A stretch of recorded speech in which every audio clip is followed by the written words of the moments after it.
Hello, my name is Atharva Purohit. I am a third year MBBS student. और आज अपन बात करने वाले हैं कि हमें ड्रॉप लेना चाहिए तो क्यों लेना चाहिए। देखो, अगर नीट एग्ज़ाम जो होती है वो पूरे इंडिया में होती है और इसमें पर्टिकुलरली स्कोर बहुत मायने रखता है।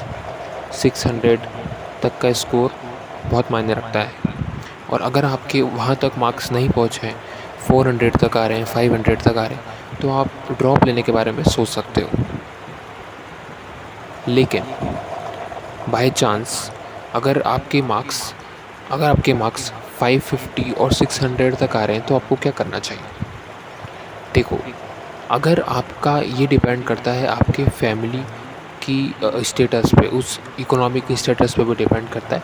अगर आपकी फैमिली अफोर्ड कर सकती है एक ड्रॉप लेना तो आपको बिल्कुल ड्रॉप लेना चाहिए। लेकिन अगर आपकी फैमिली मेम्बर्स से जब आप पूछते हो तो अगर वो बोलते हैं कि हम नहीं कर पाएंगे, तो आपको थोड़ा सा सोचना चाहिए कि 1 साल पूरा मैं इसकी तैयारी में लगाऊंगा, नीट की तैयारी में लगाऊंगा, तो इसका कोई रिज़ल्ट निकल के आएगा भी कि नहीं।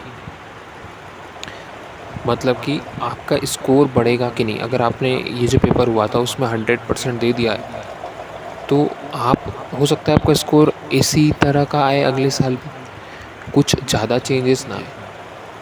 इसलिए वो अपने को ये भी देखना पड़ता है कि अपन जो स्कोर ला रहे हैं ये स्कोर नीट के एग्ज़ाम जैसा ही हो। ठीक है, तो अब ताकि अपना सिलेक्शन हो सके मेनली। अब उस टॉपिक पे बात करते हैं कि अपन ने ड्रॉप लेने का फ़ैसला कर लिया है तो अब आगे क्या करें। ड्रॉप लेने का फ़ैसला कर लिया है तो कौन सी कोचिंग जॉइन करें, टेस्ट सीरीज़ कौन सी जॉइन करें, ये बहुत इम्पोर्टेंट है। देखो, आपको ये पक्का हो गया है आपको ड्रॉप लेना है, आपने एक कदम तो बढ़ा लिया उसके आगे, लेकिन अब आपका दूसरा काम क्या होता है कि अब आपको एक टेस्ट सीरीज़ या एक कोचिंग से आपको एनरोल होना पड़ेगा। आप ऐसा सोच सकते हो कि मैं सेल्फ स्टडी करूँगा और मेरे मार्क्स अच्छे आ जाएंगे, है ना, यही सोच रहे हो ना। पर देखो, मैंने एक ड्रॉप लिया था वो पूरा सेल्फ स्टडी के ऊपर ही था। मतलब मैंने ना कोई कोचिंग यूज़ की थी ना कुछ यूज़ किया था।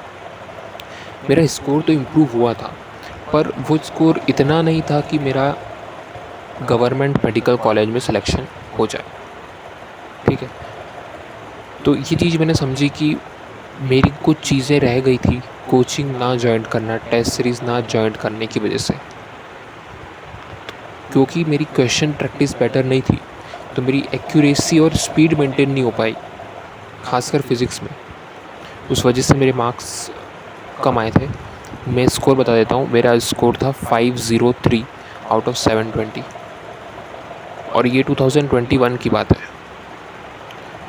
कैसे इम्प्रूव कैसे हुआ, मेरा 20-20 में स्कोर आया था 350 के आसपास। तो काफ़ी ज़्यादा इम्प्रूवमेंट है, करीब करीब 200 नंबर का इम्प्रूवमेंट, 200-150 नंबर का इम्प्रूवमेंट है। ठीक है, इम्प्रूवमेंट तो है पर इतना नहीं कि मैं एक गवर्नमेंट मेडिकल कॉलेज तक पहुंच जाऊं।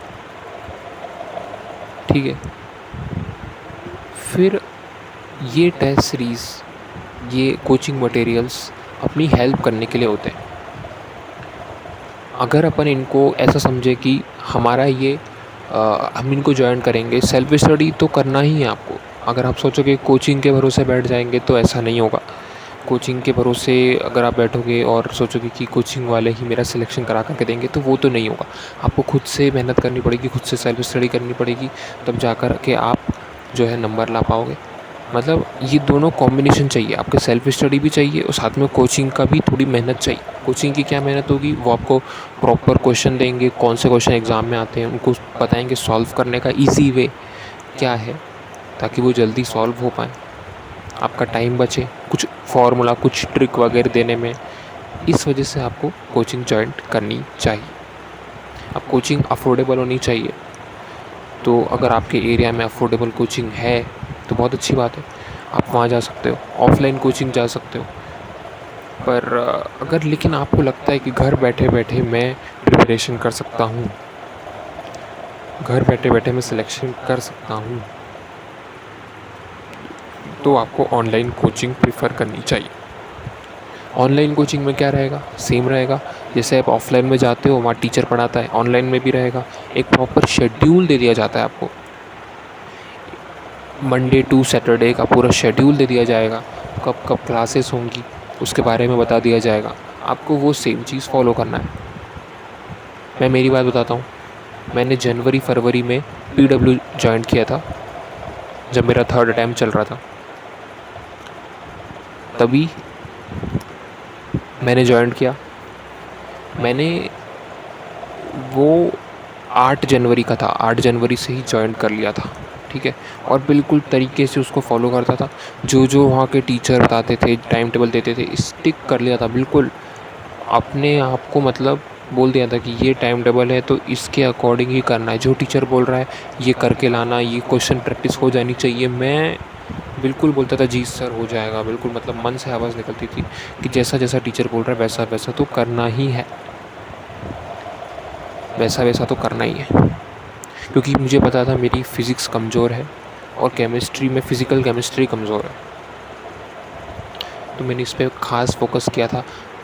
टीचर जब आ रहा था तो उससे पहले मैं उसकी अगली क्लास से पहले मैं नोट्स रिवाइज़ करता था, असाइनमेंट्स मिलते थे, कुछ DPPs वगैरह मिलते थे, उसको लगाता था नेक्स्ट लेक्चर से पहले, पूरी थ्योरी पढ़ के जाता था, प्रीवियस ईयर के क्वेश्चंस भी लगाता था।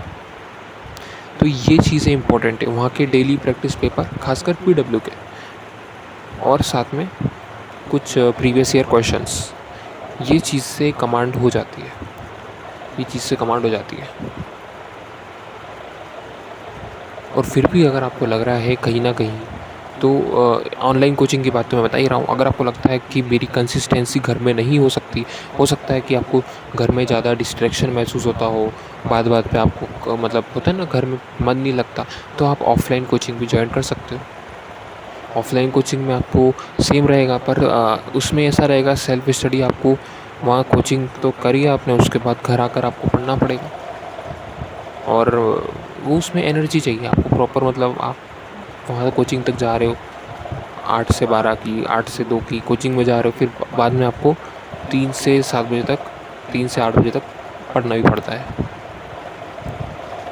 और ये जो शेड्यूल है धीरे धीरे जैसे एग्ज़ाम पास आती है वैसे ही आपको नंबर ऑफ आवर्स स्टडी के वो बढ़ाने पड़ते हैं। शुरुआत में आप 4-5 घंटे पढ़ सकते हो, और ये जिस 4-5 घंटे पढ़ रहे हो ये एग्ज़ाम आने आते 8 घंटे तक आ सकता है, 9 घंटे तक आ सकता है। ये कुछ रियलिटीज़ हैं, कुछ रियलिटीज़ है जो बता रहा हूँ। दूसरी चीज़, आप कोई भी कोचिंग ज्वाइन कर रहे हो उसका सिलेबस ख़त्म हो भी रहा है कि नहीं, ये बहुत ज़रूरी है। आपको पता होना चाहिए, अगर आपका प्रॉपर शेड्यूल है कि कब कब सिलेबस ख़त्म हो जाएगा तो ही आप उसमें एनरोल करना। नहीं तो पता चले कि वो आधा अधूरा सिलेबस ख़त्म करा के बोल सकते हैं आपको कि बाकी का आप पढ़ लेना, बहुत सिंपल है, थ्योरी बेस्ड है, हम नहीं पढ़ाएंगे।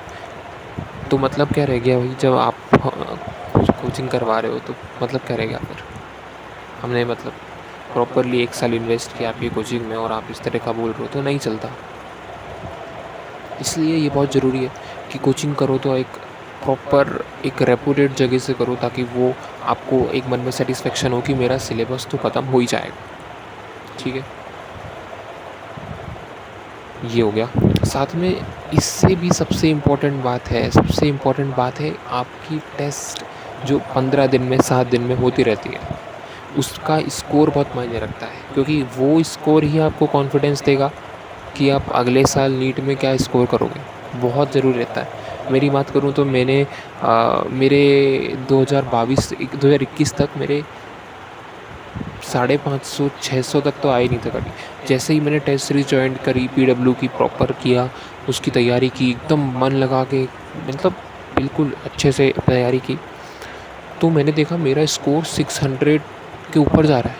और वो देख के मुझे बहुत कॉन्फिडेंस आया, बहुत ज़्यादा कॉन्फिडेंस, जो मेरी 2-3 साल की प्रिपरेशन में नहीं आया, वो एकदम से 600 नंबर ला करके मुझे ऐसा लगा बिल्कुल कि मतलब एकदम कॉन्फिडेंस, एकदम मतलब लगा मैं कुछ भी कर सकता हूँ।